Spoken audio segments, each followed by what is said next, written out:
When I picked up Bluboo S1 from the box for the first time, it felt different.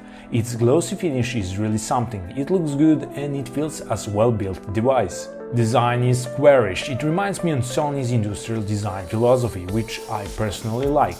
Comfort is debatable for me.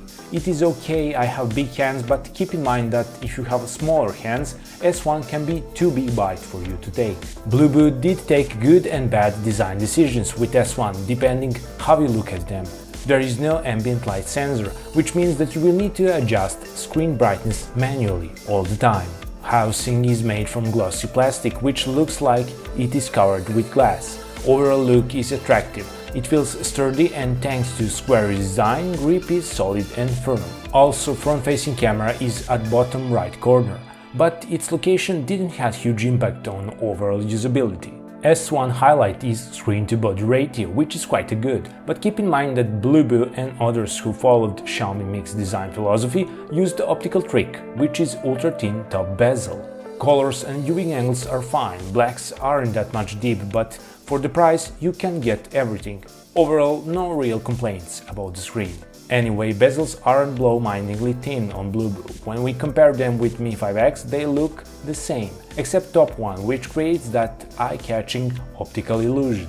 In live, S1 looks really appealing, so I can't blame them for doing this. Keep in mind that this is a budget device with really good hardware configuration.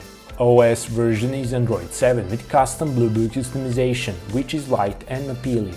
OS experience is snappy and fast, with 4GB of RAM and 64GB of internal storage. There is plenty of room for both apps to run and place to store them. When you swipe on left, there is commonly used App and News tab.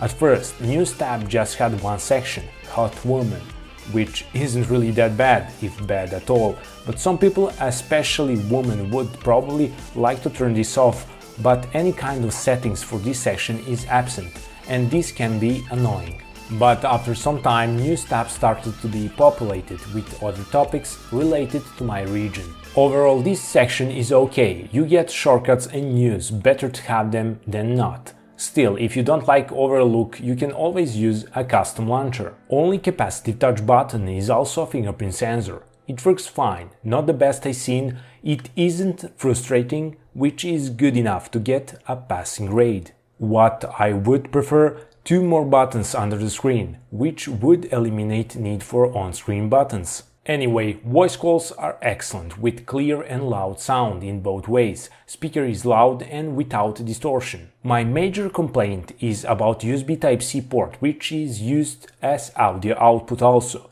Bluboo made port opening a bit deeper than what is usual, and if you want to use your USB Type-C cable, it won't work. And this is also the case for USB Type-C to 3.5mm adapter, which Bluboo provided in the box. Problem lies in port depth, and cable for charging from Bluboo is a bit longer and it works fine, but any other cable which I tried didn't work, even that adapter mentioned. Let's play games, and as you can see, pretty fluent. Frame rate. In graphic demanding games there will be stutters here and there, but not a big deal. Everything less demanding will work great. Bluboo S1 features dual camera setup. After Xiaomi Mi 5X experience, it will be hard to achieve that kind of performance. In single camera shooting mode, S1 outputs pretty decent photos. They are vivid and detailed, a bit more saturated for my taste. What I didn't like is that on first signs of lower light,